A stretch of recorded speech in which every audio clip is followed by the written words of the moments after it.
Hey everyone, अस्सलाम वालेकुम।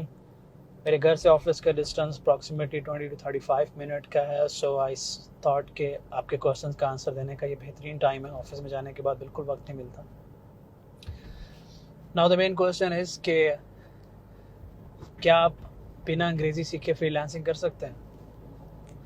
Actually जहाँ तक सीखने की बात है तो हम में से ज़्यादातर लोगों को ठीक से उर्दू भी नहीं आती। अगर हमारा सही वाला गालिब वाली उर्दू का टेस्ट लिया जाए तो आधे से ज़्यादा लोग फेल हो जाएंगे। आप किसी लैंग्वेज को सीखने के पीछे ना भागो। आपका मकसद सिर्फ इतना होना चाहिए कि आपकी बात अगले को समझ आ जाए और अगले की बात आपको समझ आ जाए। आप जो पॉइंट क्लाइंट को समझाना चाहते हैं वो समझ आ जाए और जो क्लाइंट आपसे कह रहा है आप उसकी बात को समझ लो। और उसका दारोमदार सारा आपकी वोकैबुलरी पे है कि आपके दिमाग के अंदर अल्फाज का जो ज़ख़ीरा है वो कितना बड़ा है। और उसके लिए मैंने डीजी स्किल पे एक पूरा डिटेल लेक्चर दिया, प्लीज़ उसको सुने और आपको काफ़ी बातें समझ में आएंगी। एक बात ज़हन से निकाल दें कि किसी गोरे को आपकी ग्रामर की ज़रूरत है, आपके सेंटेंसेस की ज़रूरत है, ऐसा कुछ नहीं है। उनके सेंटेंसेस ग्रामर सब ठीक होते हैं। वो आपके अल्फाज पे ध्यान देते हैं और बात समझने की कोशिश करते हैं और उसमें आपको किसी किस्म की परेशानी नहीं होनी चाहिए। एंड अबव ऑल, प्लीज़ कभी भी लाइफ में आपको अंग्रेज़ी नहीं आती या आप कहीं कुछ कम्युनिकेट नहीं कर पाते हो, एम्बैरस नहीं होना, इंसल्टिंग फील नहीं करना, क्योंकि ये हमारी मदर टंग नहीं है, हमारी प्राइमरी लैंग्वेज नहीं है।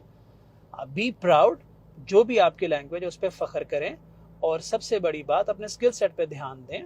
अगर आपके स्किल सेट अच्छे हैं तो लोग आपके पास चल के आएंगे, लोग आपसे आके मदद मांगेंगे। उनको आपकी ज़रूरत है, आपको उनकी ज़रूरत नहीं है। मैं पूरी दुनिया में प्रोजेक्ट आउटसोर्स भी करता हूँ। पर्टिकुलरली जब मैं चाइना में प्रोजेक्ट आउटसोर्स करता हूँ, वो लोग कॉल पे नहीं आते, वो लोग मैसेजेस में बात करते हैं, वो भी ट्रांसलेटर से। अगर वो कभी कॉल पे आ जाए तो उनकी अंग्रेज़ी समझना तो बहुत ही मुश्किल है। मोस्टली को अंग्रेज़ी नहीं आती और वो इतनी एडवांस कंट्री है, लेकिन वो लोग फोकस करते हैं अपने स्किल सेट पे। आप किसी जापानीज से बात करके देख लो, जापान में स्किल सेट पे ध्यान दिया जाता है, लैंग्वेजेस पढ़ाई नहीं जाती। मोस्टली लैंग्वेज इस तरह से हमें इतनी सारी लैंग्वेजेस पढ़ाई जाती है, उनको नहीं पढ़ाई जाती, उनको सिर्फ स्किल सेट दिया जाता है। और जब आप किसी पर्टिकुलर फील्ड में आप होते हो तो आहिस्ता आहिस्ता आपकी वोकैबुलरी डेवलप हो जाती है और वोकैबुलरी डेवलप आहिस्ता आहिस्ता होती है। ऐसा नहीं हो सकता कि आप डिक्शनरी उठाओ, 4-5 हज़ार अल्फाज डेली पढ़ो और वो आपके माइंड में स्टोर हो जाएं। ऐसा हो नहीं सकता, दैट्स नॉट पॉसिबल।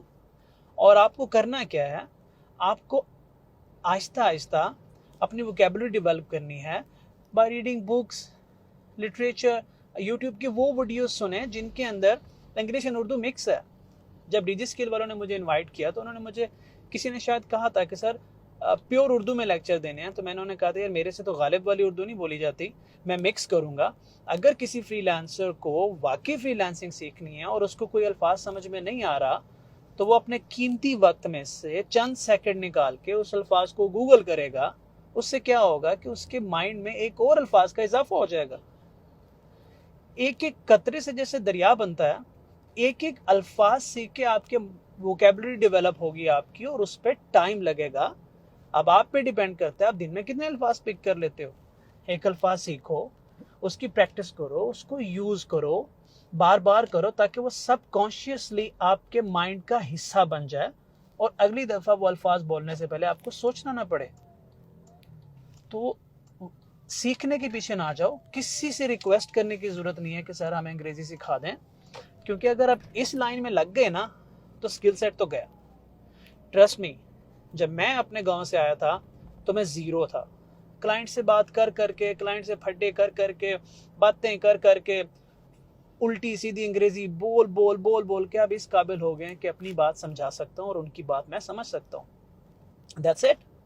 आपको भी ही करना है, सिर्फ घबराना नहीं है और सिर्फ गिव अप नहीं करना और इस पे सारा ध्यान नहीं डाल देना। You need to be just keep going. और अभी इस कन्वर्सेशन में भी अगर मैंने कुछ ऐसे अल्फाज बोले हैं, गूगल कर लें। बल्कि ऐसी कन्वर्सेशन आपके लिए बहुत फ़ायदेमंद होती हैं। एक कन्वर्सेशन होती है, एक लेक्चर होता है जो प्योरली अंग्रेज़ी में होता है, उसको तो सुनते सुनते थोड़ी देर में आंखों में पानी आना शुरू हो जाता है और शदीद किस्म की नींद आना शुरू हो जाती है। आई कैन टेल यू, क्योंकि मुझे आती थी। तो और एक लेक्चर होता है, ये कन्वर्सेशन होती है जो मिक्स होती है, वो आपके लिए ज़्यादा फ़ायदेमंद है इस स्टेज पे, क्योंकि उसके अंदर कॉन्टेक्स्ट आपका डेवलप हो रहा होता है और साथ में वोकैबुलरी भी डेवलप हो रही होती है।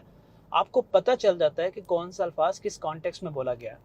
सो अगर आपने अंग्रेज़ी समझनी है, अंग्रेज़ी की वोकैबुलरी डेवलप करनी है तो आपको फ्रीलांसिंग साइड पे ही ध्यान देना है। अगर आप उठा के किसी और मेडिकल साइड या जनरल नॉलेज की तरफ चले जाएंगे, वोकैबुलरी ज़रूर डेवलप होगी, लेकिन फ्रीलांसिंग में एक सर्टेन सेट ऑफ वोकैबुलरी होता है जो आपको सीखने की ज़रूरत है। और उसके लिए ज़्यादा से ज़्यादा बेस्ट एग्जांपल उसके लिए ये है कि आप अपवर्क की कम्युनिटी पे जाएं या किसी भी कम्युनिटी पे जाएं, उनकी कन्वर्सेशंस पढ़ें।